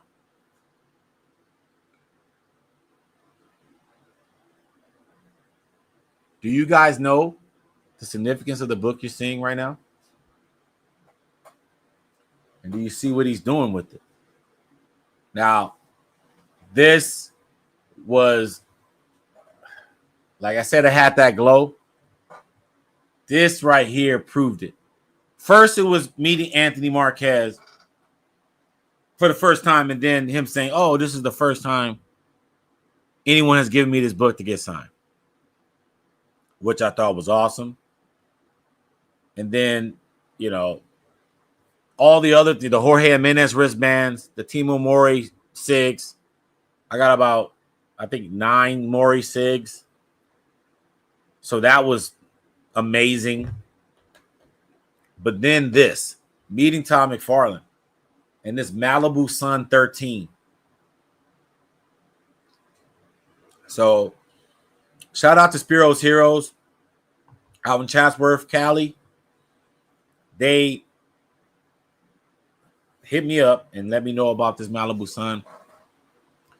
I copped this like this summer. I had no idea that I was going to get a Todd wristband in New York, let alone make this a one-of-a-kind collectible. This is a one-of-a-kind Malibu Sun. I want to let you guys know something. There's a eBay store called McFarlane Signatures. I don't know if you guys are familiar with it. Are you guys familiar with McFarlane Signatures? Well, that person is Todd McFarlane's son. And if you're in LA, he's been making his rounds to a lot of different comic book shops and working out deals with getting Todd SIGs with them. In fact, I believe this weekend or next weekend, Todd McFarlane is going to be in Pasadena, California, signing at P-Dot's Comics. And he's doing one signature per person. And it's $20 a signature. And all the proceeds go to the victims of the Eaton fire from last year in Altadena, California. And so big ups to Todd McFarlane to contributing to this charity and supporting the community out there. I believe Todd lives in LA somewhere or Orange County somewhere. And so him supporting that cause, and shout out to P-Dot.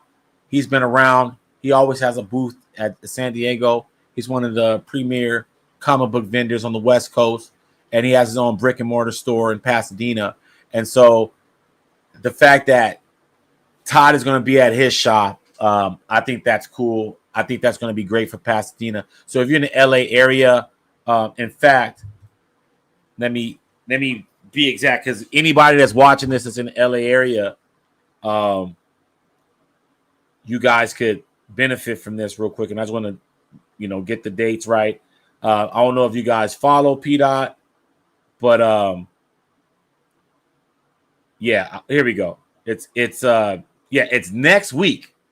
So you can't reserve anything. So it's first come, first serve. So that's why I'm bringing this up. I can't go. I probably wouldn't be saying nothing. So, but it's first come, first serve. It's next Saturday, October 25th, from noon to 4 p.m. Pacific. Todd McFarlane is going to be at P-Dot's Comics. And you cannot reserve. You cannot buy the tickets ahead of time. Here's the actual post. So, yeah, if you guys are in the LA area, Todd McFarlane signing one per person, $20 a pop. All the proceeds go to charity. So there's that. And, I wish I was there. I wish I can go, but I can't. But I'm not too mad because I just saw Todd last week and I got this. This is the first publication of Spawn, period. So I don't want to say first appearance. The first appearance of Spawn is still Spawn number 1. Okay. First appearance deal with narrative and storytelling, guys. This is kind of like an ash can ad almost proof of concept. It's, you know, got a little ad in there, you know. It got Spawn art, first published Spawn art, first, you know, solicitation of Spawn, first Spawn cover. Any one of those things, okay. That's what this is, and that's what makes this a historic piece. Many people never seen this book that were in line, you know, with me. And then another guy had it. He actually had it, and he was going to get his signed. He was actually just before me.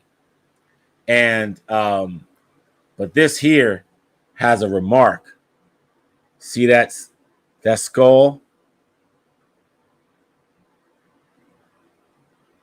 And his son said he's never seen this before, which means Todd's never done this before. He's never done this. So here's a YouTube freaking first appearance right here.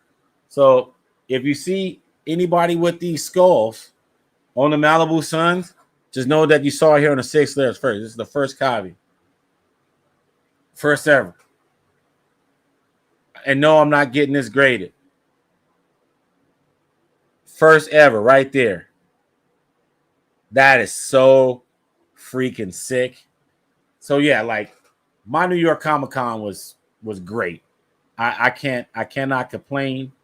I would say, okay, what was my top 5? I'll give you that real quick. That's definitely there. That's definitely there. So that's 3, 2 more.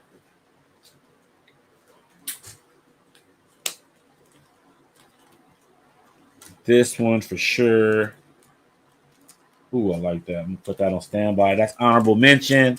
I'm busting out my top 5. Ooh.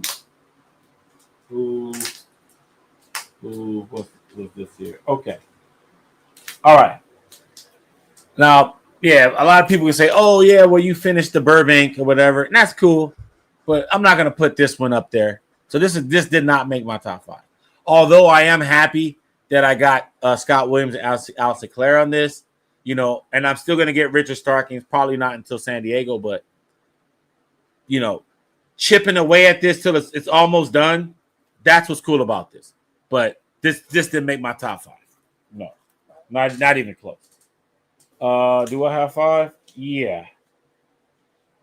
Yeah, I got to say, man, I love this cover, man. So this Batman #1.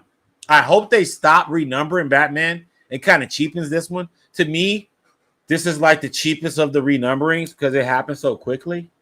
But so I just, you know, we got to start taking these runs more seriously, you know, especially these legacy characters, and let's stop rebooting all the time. But hey, I'm a Batman fan. I'm going to get Batman. And this right here for the first signing in America for Batman #1, your boy was there, and you had to get cover A, man. I don't understand how you don't get cover A. So this makes my top 5. And then this one here. The first appearance of Punchline, 5 times signed. You know, you're not going to see this, you know, often where you got Tony Daniel, the cover artist, Guillaume March, who doesn't come to the States often, James Tynion with a Batman remark or a Bat logo, Danny Mickey, and Timo Mori right here, man. 5 times signed. Like, you're not going to find this.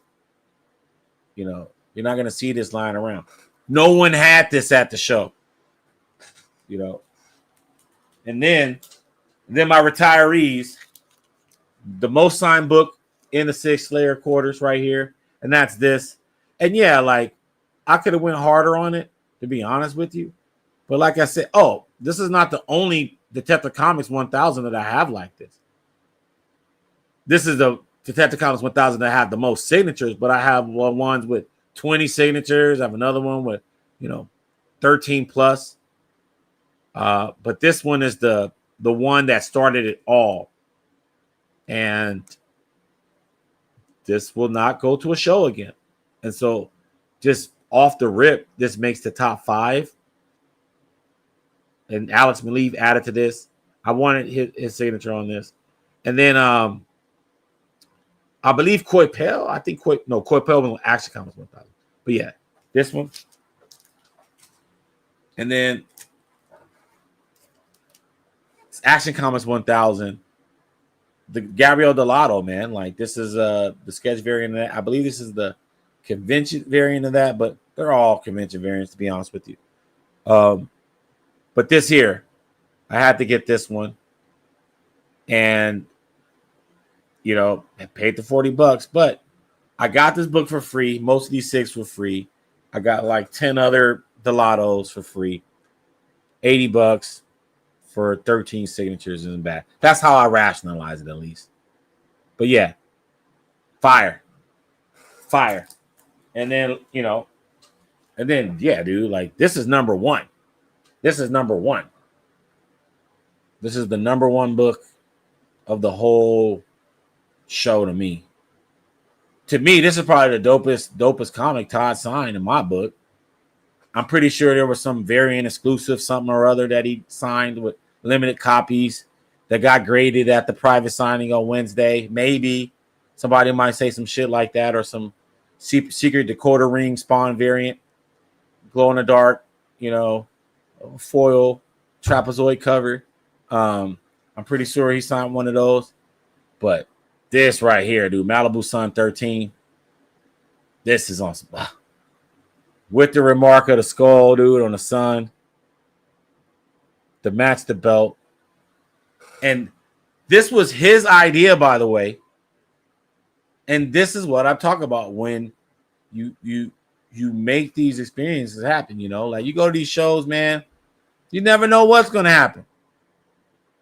And not in a million years I thought that this dude was going to bless this Malibu Sun. So now I got Malibu Sun 13, Spawn 1, Spawn 3, and Spawn 8. So I'm 9 away. But let me know in the comments, man, what you think of the haul, man. Batman centric, as you can see with the graphic there, with Scott Williams holding up. This, you know, he was selling his, man, I think for like $5,500 or something like that. Don't quote me, but it was thousands. And it was graded, and it was 4 times signed. It had the same amount of signatures as mine. But mine is one of a kind because it says Happy Batman Day, because this book was released on Batman Day. It was supposed to be a Batman Day giveaway for the unveiling of the Bat statue in Burbank, California. But Jim Lee signed this book last year on Batman Day. So when Jim signed this book, it was on Batman Day. And so this is a Batman Day book signed on Batman Day by Jim Lee. And then, but Jeff Loeb was the first person. And then that's another guy I forgot to mention. Jeff Loeb was $30 last time I saw him. I paid $30 for that signature. He's $40 now because I was pulling up. I was like, dude, this is dope. You know, I got all of these SIGs for the price of the book. So all of these SIGs were essentially free, right? Bought the book. Jim Lee signed it the day it came out. And then Scott Williams does one free. And then Allison Clare is the homie. So, but it's not like I had like a whole wagon full of books for these guys. But Scott Williams did that little bat logo and Allison Clare. So I got 3 of the 4 people here at the show. Jeff Loeb was there. And so I was like, you know what? Fuck it. I'll pay the $30. I actually had $30 cash in my pocket. I was like, you know what? Here, I'll just give them this. They said 40. I was like, hell no. So yeah. So I don't know. The only way I'll get Jeff Loeb on my stuff is probably at the DC booth if he so elects to do that. But yeah, he's expensive. And I keep forgetting that Jeff Loeb is the first movie guy to do comics, you know, ongoing comics. So that, and then obviously he was an exec at Marvel. So, you know, yeah, I get it. I get the price point, but damn, you know, $40, that's a lot. So I don't know. So I might just thug it out with the trio And that makes my first original set of Hush, those 12 issues, more special because those are 5-time signed. That was signed back when no one was really charging the way they are. But yeah, man, let me know if you guys went to New York Comic Con. Let me know what y'all thought about the haul, man. I gotta start talking on YouTube. Ignore it on Instagram. What it do, SEG? You over there in Baltimore, man. What is popping, man? I'm giving these cats, my take, and I just showed them a bunch of stuff, this Burbank, amongst others. SCG is in the house, so we got that, but yeah, man, like I have to say that New York, I recommend it.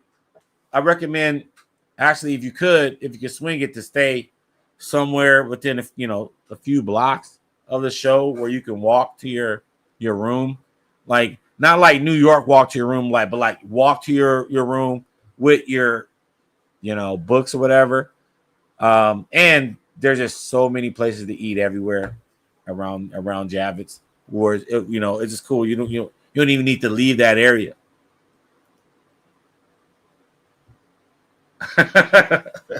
Oh yeah, hey man. Well, when I'm off this, I'm definitely going to check the IG. But yeah, man, New York, man, is dope, and I wish I was at Baltimore this weekend, but I'm definitely going to Baltimore next year. And I have to say that, New York was worthy of its reputation. I'm glad that I prioritized going there this year. Yeah, but to me, it was like, at the same time, I said all of that, but I don't know if I would go again. Okay, here it is. Okay, so New York or San Diego better? New York was better this year, but I don't know if for me, if I would want to go to New York like every year or whatever. It's like, just because of just the way New York is in general, I'm just not like all that population density. I'm cool on that. Okay. So, that, but being at the show, cool. But it like, I was happy with, being there, but I was definitely happy to come home too. And like, I just, and I took like 9 showers. Tony's coming tomorrow. He gave me yeah, man. Yeah. Rub it in. I hope you get your head start was all foils too. I hope you got all your foils done before he did. But yeah, I definitely want to have you guys on SEG and Tony, because I want to get y'all take on Baltimore. But like I said, I'm definitely going to Baltimore next year. New York, it was like, I'm glad I went, but it's like, I'm not like, excited to go next year unless something, like if Les Ghost Machine, like I thought they were going to be there, less Gary Frank shows up. If Gary Frank shows up, I'll go to New York. But otherwise, San Diego to me is a better show to go to every year. Okay, it's a better time of year. It's just like the city is better. Like the stuff outside the show is better to me than New York. But the stuff inside the show this year, I can say, was better in New York. But I would rather go to San Diego every year, in my opinion. But because it's very little difference. Once you crack the code, once you've been in the game like me with San Diego, like you know how to deal with it, and it's really nothing after a while. Like how to it becomes but you don't even need to really do anything like to really like. You don't really need to like wait in line for stuff to have fun in San Diego either. You could just really literally just walk around. People will just give you, free stuff. And so it's cool, So San Diego, I do recommend. New York, I recommend. MegaCon, I recommend, but I would say, I would recommend other shows before Mega. Like if you're in that area, and that's the biggest, obviously that's the biggest show in the Southeast, then go. Yeah, I'm not saying don't go to Mega. I'm just saying, if you're destination conning, then I would say go to Baltimore first. Go to Heroes first. Go to those shows first before Mega, because I feel like Mega you'll spend more money than necessary. Whereas I think, like I said, like all day Friday in New York, I didn't spend a dime. I just got free cigs, and I just, I did that Rachel Ray $40 and under episode. That's what I did, at the show. So I did hard mode on Thursday, Friday. I, penny pinched, and I just wanted to see what that was like, and it offered a lot. It's a great show. The Artist Alley is way better in New York, period, than San Diego. So if you're going there for Artist Alley and you want just that experience, go to New York. Go there first. But if you want the overall Comic-Con experience, that overload experience, you got to go to San Diego. Because even though it's the same amount of people, everybody's crammed up at different like hubs of the Javits Center. San Diego was like that whole part of the city is just all San Diego Comic-Con. It takes over the whole city. It's just a different vibe. It's like, it's like a like Vegas and Comic-Con mix, ain't no gambling, but it's just like, the party vibe and everything. It's just a different experience, I would say. And I think because of the time of year it is in New York, it's like, it was like a hurricane warning, like on Sunday, it rained on Wednesday. So it's not like the weather and just the way it is, like everything, like just, you can't really do much. It was already crowded already. So like, San Diego, because it's a small city, that it, and Comic-Con's the only thing going on. So that's the difference to me. It's, you get, the summer, experience versus you go to New York, you're going there for, you're going there to handle business. You got your list, you got your con list, you got everything. And then I don't know enough about New York itself. And so I do want to go back, but I don't want to go back to New York while there's a show. I need to know like what's going on with New York. So when I do go to New York Comic-Con again, I could, navigate around that. But I kind of stayed close to my hotel because I was just like, man, I don't like not knowing where I'm going and stuff. But the show, man, I was navigating. I saw all the digits like Neo. Like I saw the Matrix already. Like it was nothing. It was easy. It was barbecue chicken. It was light work. I didn't break a sweat. I'm lying. I was sweating like a hoe in church. But that was because I was putting in work. So when you put in work, yeah, for me, you wear a fucking hat. So all that condensation on his bald head creates the sweat and all that crap. So shout out to Dave Duncan. He was like, man, take the fucking hat off, man. You won't sweat as much. So I'm putting in all the work.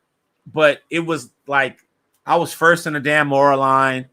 I was like 10th in the I was first in the Jorge Jimenez line on Thursday. And then I went in casually and I was like 10th or 11th on Friday. So there was nothing where I was like stymied at New York.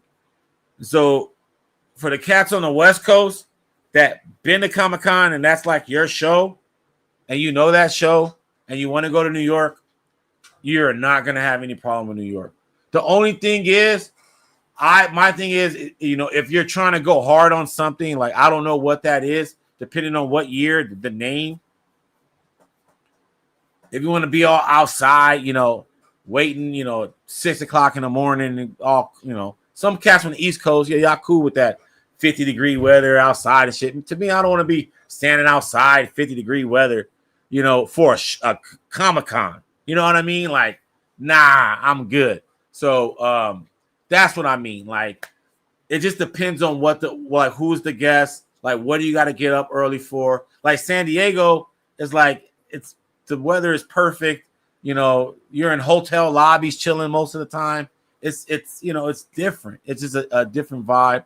But I do think the difficulty level is a couple notches harder in San Diego. And so it's definitely, you definitely need somebody that's been there before to kind of show you the ropes. You know, New York, I didn't need anybody to tell me anything. You know, once you know where here's where the con floor is at, here's where Artist Alley at, that's where the panels is at, that's where the celebrities are at. It was easy. So like once I knew where the layout, it was easy. It was easy. So easy shows, you always got to give them A's. So, you know, New York Comic Con gets an A. You know, I see you when I see you out there in New York. I don't know when. Probably when Ghost Machine pops up again. But me getting this, I want 2 Todd wristbands this year. And this one here is by far my favorite Todd signature ever for me. And I had a great time, man. And so, yeah, let me know any questions, man. You guys have any questions about New York or about the signatures or about whatever. But definitely going to move on and talk about Sig Slayer's updates. And we got Mike DeCarlo, the great legendary inker for both houses, DC and Marvel. Did a bunch of stuff. First appearance of Nightwing, Death of the Family. But what I want to talk about and what we talked about in this interview is the evolution of the inker. And I don't want to spoil it, but definitely there was a shift, a paradigm shift around 89, 90, maybe even before, in the inking, where the expectations of the inker changed fundamentally. And he speaks on it. I thought it was something, I kind of like, you know, it was kind of like an elephant in the room. I kind of put 2 pieces together. And then I saw him, I think I saw Mike Free Comic Book Day this year. And I brought it up to him. And he went on and on and on about it. So if you're interested in stuff like that, the evolution of the way comic books are made, want to know about the people that made your favorite stories, if you want to know about the animations, the people that makes the animations, definitely subscribe to the Sig Slayer station. Definitely think about becoming a member, man, because I guarantee you I'm going to do a live just about becoming a member. And no YouTube channel in comics is going to have the kind of perks to be a member on the channel. So I'm not doing Kickstarters and nothing like that. But the people that rock with us here, you guys will be rewarded with great stuff. And I've already been working on things to provide for the members of this channel. And so if you like what you've been seeing, if you've been liking the interviews, we got a ton of interviews that we've already recorded that are from legends already. You know, so 2025 is still thriving here in the Sig Slayer studio. Please like every video. If you got a comment, you know, even if it's critical, let us know. Let us know if you have any, you know, questions or requests, videos that you want to see more of. Do you want to see more signature videos where I can show you? I mean, there's so much. We have this conveyor belt of interviews. My goal is to provide new interviews 52 weeks of the year. Okay. And so that's always an ongoing production, but I'm always willing to do other things. I'm just curious to find out what you guys like. I'm very interested in what make comic books work. I believe comic books is, you know, that traditional, original American form of storytelling. It's an art form and it's storytelling at the same time. It's the closest thing to jazz music where you have to know almost every facet of art to be able to, pull a story off. It really depends on what the story is being told. And so that's what fascinates me about comic books. And so reading them and then actually knowing about the process of how they're made on all the different aspects, not just the writer but the inker, the color artist, the editors. We've interviewed multiple editors.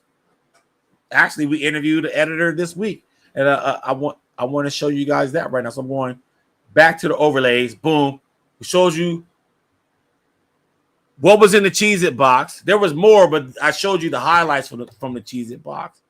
Okay, but I showed you, a lot. But then, we'll talk about editors. We had 24/7 Comics this week. We had Sean Shin and Daniel Wu. I had a movie star and I had a 30-year comic vet this week, along with the publisher of 24/7 Comics, Carl Choi. So if you guys want to know about Evermind and what was cool about this Kickstarter, it funded while we were interviewing. So once again, I had that glow, guys. This was great. And so this is already on the channel right now. You guys want to know about Kickstarters? I asked about that. Want to know about Daniel Wu, Sean Chin, more about 24/7 Comics. All of that is in this interview, man. It's awesome. And then let me know if you've seen this Jeff Loeb interview. I was talking about legendary interviews. So while we were in New York, because the whole crew was there, minus Doug, pretty much, was in New York. And this aired. Jeff Loeb, Batman Hush Secret Origin. This was a fantastic interview. He talks about how they paired up, how Mark Chiarello was an instrumental person in Jeff's comic book career. And I really enjoyed this interview and how candid Jeff Loeb was throughout it. And he was really honest about Jim Lee and the delays. As you guys know, the people that frequent the Stash Wars Live, I talked about how right now we have 2 concurrent volumes of Batman. Right now we have the Matt Fraction Batman, and then we have Hush 2 that's supposed to have already ended, but I think we have 2 more issues to go. So Jeff was very honest about those delays. Okay, this was a great episode, guys. You guys should definitely check this one out. I don't know if it's interview of the year, but it's definitely one of our top interviews of the year. Getting people like Jeff Loeb, it's not hard to do, guys. A lot of the stuff that we're doing, it's not easy. Doing new interviews every week. And so, yeah, but that's our passion. So let us know, like, in the comment section, if you like, what about the interviews you like? What about the interviews you don't like? Let us know, man. We are here. We are all about the interactivity here on the Sig Slayer station. But this here, I got to say, this was fucking awesome. Jeff Loeb was one of the first first writers that I got into his work that I knew who he was. From both houses. So yeah. And then I wanted to show you guys this. Okay. And this is a foreshadow. You got Martin Simmons here, the artist on James Tynion's Department of Truth. And he's got sketch card of the fictional woman right there. He painted this. And then on the right, you have my guy. He might not be your guy. I know this new guy that's on the Superman movie. That might be your guy now. That will never be my guy. This guy right here on the right, that will always be my guy. And that is Patrick Gleason's Guy Gardner. During the historic Jeff Johns, Peter Tomasi run. And Patrick Gleason, who's, very popular Marvel artist right now. But before that, it was this, man. And There would never be a Green Lantern Corps better than this run. I'm sorry. Just like there would never be a Green Lantern run better than what Jeff did. But the reason why I'm showing you guys these cards is because these will be what will be given away every Friday to our members. And I have hundreds of cards from Legends. And I'm getting more and more and more and more and more. And each card will be randomly selected, just like the winners will be randomly selected. But I'm telling you, these sketch cards are freaking awesome. I've been working on these sketch cards, getting, our favorite artists that we talk about on Stash Wars Live, getting them from those artists. And then not just them, also unsung hero artists and local artists. So I also try to support local artists where I go, and their style that fits what we're doing here. And so this is going to be a published card set, guys, that we're going to be giving away, and they're going to be people that you're not going to be able to get otherwise, except on these cards, unless you got a ton of money or somebody. So we're going to have a ton of membership perks, as well as merchandise and exclusive content that you won't be able to see anywhere else but here on the Sig Slayer station. So if you want to support us, the best thing you guys can do to support us is to like and comment for us. Just whatever you thought was dope, that's all we want, because then more people would comment after, and let's get the conversation started. But I'm telling you, these sketch cards, and I'm getting 5 from one very, very, very, very, very popular artist. And so there will be multiple sketch cards from popular artists with characters that they're not known to be working with, but people want to see them working on. So the Sig Slayer sketch cards are awesome. And shout out to the people that already won some, because we've been giving these out in person in the Memphis Comic Expo, San Diego Comic-Con, and in New York, Forbidden Planet. So we've been giving these out to people that subscribe to the channel. It has a QR code on the other side. And whoever's the artist of that event has been sketching on those cards and giving them to people. So there's been some awesome cards already out there at events that people, that a lot of people went to, and they don't know that, there's a free card out there that they got in the Sig Slayers. So, but I'm telling you guys, these are going to be published just like all those Marvel cards and all that stuff. And so, but the only way you'll be able to get them is here, and subscribe to the channel, and in some cases become a member. Not all of our giveaways will be member based, as we've already given away tons of stuff before. But these sketch cards, guys, I'm telling you, and they're I think like 4x6, so they're not like small, baseball card size. They're a little bit bigger than that. And so, yeah, this is Martin Simmons. These are 2 that I got at New York. Martin Simmons, Fictional Woman, and then Guy Gardner by Patrick Gleason. 2 very hot in-demand artists. And so, yeah, man, that's that. And then I got to say again, guys, check this out. If you haven't seen it already, this is dope. And then also be sure to check out our other New York Comic-Con covers, part 1, where you actually get to see the footage and be able to get to see, the Forbidden Planet stuff, and as well as the interviews with David Barron and Jeremy Adams. But hey, guys, we've been running for 2 hours. When I return, and hold on, man, I gotta see something real quick. I gotta see something real quick, because I haven't. I don't know if this is wearing this jersey was a good luck or bad luck. So let's see. Let's see where the Dodgers are at. Oh,